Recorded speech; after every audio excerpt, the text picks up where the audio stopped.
We pray for better days.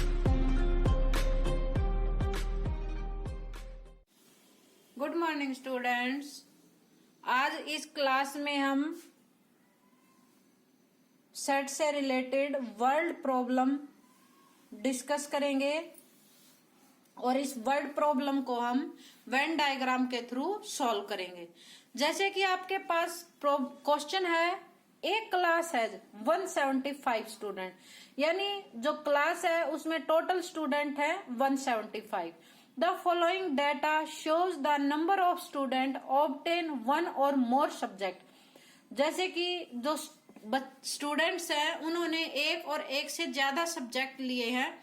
जैसे maths है, maths में कितने स्टूडेंट आपके पास 100, फिजिक्स में कितने हैं आपके पास 70, केमिस्ट्री में कितने स्टूडेंट है नंबर ऑफ स्टूडेंट 40, मैथ्स और फिजिक्स में कितने स्टूडेंट है 30, मैथ्स और केमिस्ट्री में हमारे पास है 28, फिजिक्स और केमिस्ट्री में आपके पास है 23, मैथ्स फिजिक्स एंड केमिस्ट्री यानी तीनों में हमारे पास स्टूडेंट हैं 18। तो हमें आंसर देना है कि show that the student obtain one और मोर सब्जेक्ट, यानी उन स्टूडेंटों का संख्या आपने बतानी है जिन्होंने एक और एक से ज्यादा सब्जेक्ट लिए हैं।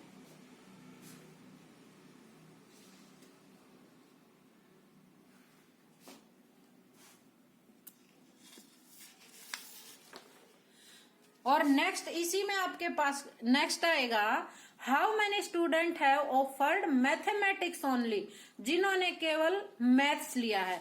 दो क्वेश्चन है आपके पास। एक तो आपको क्या बताना है कि उन स्टूडेंटों को बताना है ऑब्टेनिंग वन और मोर सब्जेक्ट, जिन्होंने एक लिया है और एक से ज्यादा सब्जेक्ट लिए हैं।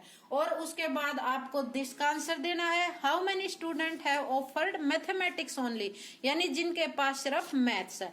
तो वेन डायग्राम हम कैसे बनाएंगे? सबसे पहले तो हमारा यूनिवर्सल सेट होता है, जो हमारा ये रेक्टेंगुलर शेप में है, ये आपका है यूनिवर्सल सेट।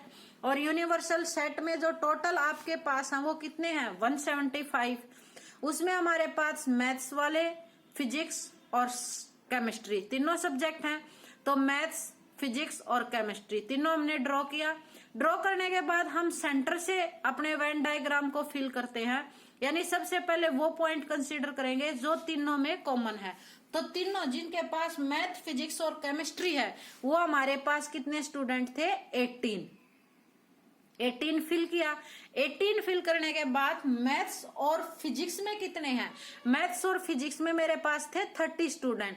30 यानी 18 यहाँ पे फिल कर दिया हमने। तो 30 में से 18 निकालोगे तो रिमेनिंग कितने आ गए आपके पास 12, यानी मैथ्स और फिजिक्स में हमारे पास है 12 स्टूडेंट। उसके बाद नेक्स्ट थे मैथ्स और केमिस्ट्री में। मैथ्स और केमिस्ट्री में हमारे पास स्टूडेंट है 28 मैथ्स और केमिस्ट्री में। तो 28 है तो 18 यहाँ पे फिल कर दिया। तो 28 में से 18 को सब्ट्रैक्ट करोगे तो रिमेनिंग कितने आएंगे आपके पास 10, यानी 10 स्टूडेंट यहाँ पे आ गए। उसके बाद नेक्स्ट है मेरे पास फिजिक्स और केमिस्ट्री, यानी फिजिक्स और केमिस्ट्री में हमारे पास है 23 स्टूडेंट। 23 में से 18 तो तीनों में कॉमन था, तो 23 में से 18 निकालेंगे तो यहाँ पर आपके पास आ जाएगा 5। उसके बाद मैथ्स में हमारे पास थे 100 स्टूडेंट।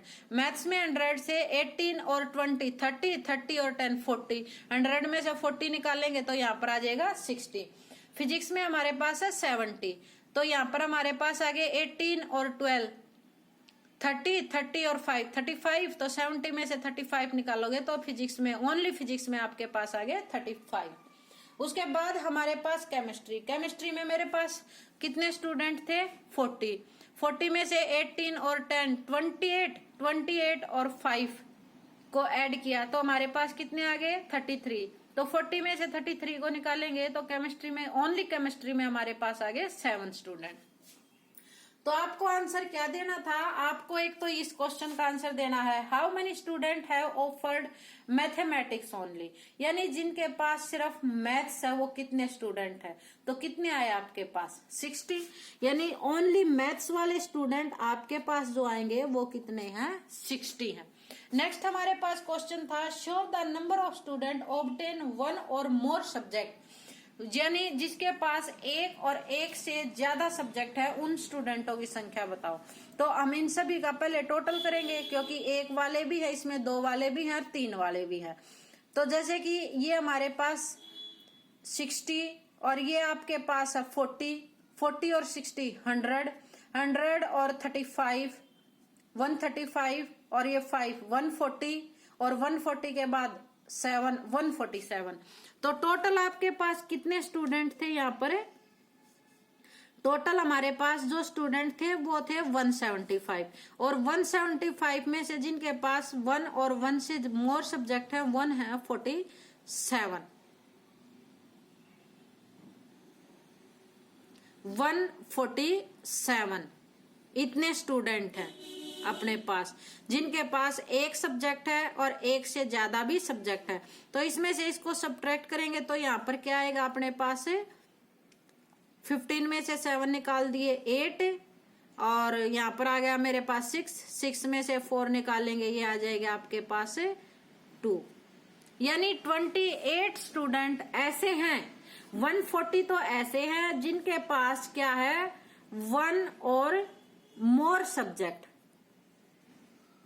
और 28 स्टूडेंट ऐसे हैं जिनके पास मैथ्स, फिजिक्स और केमिस्ट्री तीनों में से कोई भी सब्जेक्ट नहीं है। सब्जेक्ट तो है लेकिन मैथ, फिजिक्स, केमिस्ट्री में से कोई सब्जेक्ट नहीं है इनके पास। इनसे अनदर सब्जेक्ट है जैसे कि हिस्ट्री, पॉलिटिकल, समथिंग वगैरह। लेकिन 28 स्टूडेंट ऐसे हैं जिनके पास ना मैथ्स है, ना फिजिक्स है, ना केमिस्ट्री है। नेक्स्ट आपके पास प्रॉब्लम है 31 candidate appeared for an examination.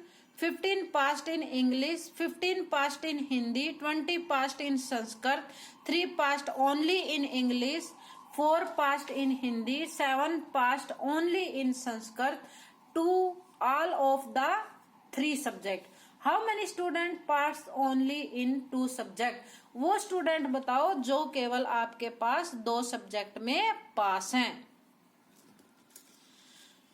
तो आपके पास सब्जेक्ट हैं जैसे इंग्लिश, हिंदी और संस्कृत। तो इंग्लिश में कितने पास हैं आपके पास? इंग्लिश में 15 है और हिंदी में हमारे पास कितने पास हैं? 15। और संस्कृत में कितने पास आपके पास? 20। तो 2 स्टूडेंट तो ऐसे हैं कि जो तीनों में पास है। तो यहाँ पर फिल करेंगे जो तीनों का कॉमन एरिया होता है वेन डायग्राम में। उसके बाद इंग्लिश और हिंदी में नहीं है हमारे पास, यहाँ पर फिल किया मैंने x। ये एलिमेंट जो मेरे पास है ये है आपके पास, ये वाले एरिया में ये है हमारे पास x, और ये जो एलिमेंट है ये आपके पास है यहाँ पर 2। हिंदी और संस्कृत में हमारे पास है y, और इंग्लिश और संस्कृत में आपके पास है z। यानी 2 के सब्जेक्ट में जो आपके पास है वो हमें गिवन नहीं है, तो हमने क्या सपोज किया? इंग्लिश और हिंदी में तो x, हिंदी और संस्कृत में y, इंग्लिश और नेक्स्ट आपके पास था संस्कृत। यानी इंग्लिश और संस्कृत में हमारे पास कितने स्टूडेंट है? 2 स्टूडेंट है। ओनली इंग्लिश में कितने थे आपके पास? 3। ओनली हिंदी में आपके पास कितने हैं? 4। ओनली संस्कृत में हमारे पास कितने थे? 7। और टोटल इंग्लिश में कितने पास थे? 15। तो यानी 15 हमारे पास होगा। नंबर ऑफ एलिमेंट कौन सा है यहाँ पर? x plus 2 plus z plus 3 equal to 15। ये 15 था। हिंदी में कितने हैं आपके पास? x plus y plus 2 plus 4, ये 15 आपके हिंदी में। संस्कृत में कितने थे? 20। यानी z plus 2 plus y plus 7 equal to आपके पास आ जाएगा यहाँ पर 7। तो जैसे यहाँ से आ गया x plus Z equal to 10, यहाँ पर आ गया x plus Y equal to 9, y plus Z equal to 11। तो जैसे 2 इक्वेशन को, ये हमारी फर्स्ट इक्वेशन है, जैसे सपोज किया ये फर्स्ट इक्वेशन है, ये आपके पास है सेकंड इक्वेशन है, ये आपके पास थर्ड इक्वेशन है। तो फर्स्ट इक्वेशन में से हमने x की वैल्यू निकाली, क्या आ गई? 10 माइनस जेड, और सेकंड इक्वेशन में पुट अप कर दी 10 minus Z plus Y equal to 9, यानी y minus Z equal to -1। Next जैसे y plus Z equal to 11, this आ गया आपके पास। तो दोनों इक्वेशन से हमारे पास क्या आ जाएगा यहाँ पर?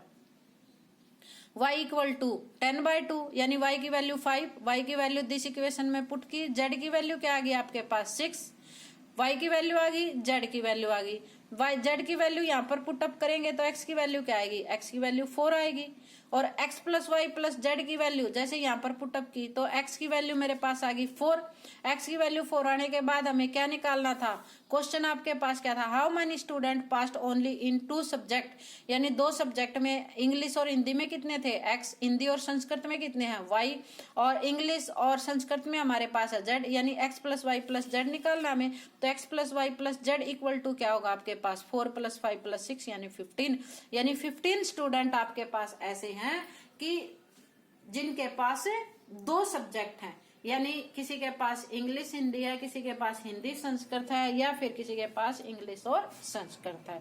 ये हमारी सेट से रिलेटेड वर्ड प्रॉब्लम थी। आशा करती हूँ कि आपको ये क्लियर हो गई होंगी। फिर भी अगर आपको इसमें कहीं कोई प्रॉब्लम है तो आप कमेंट बॉक्स से में क्वेरी कर सकते हैं।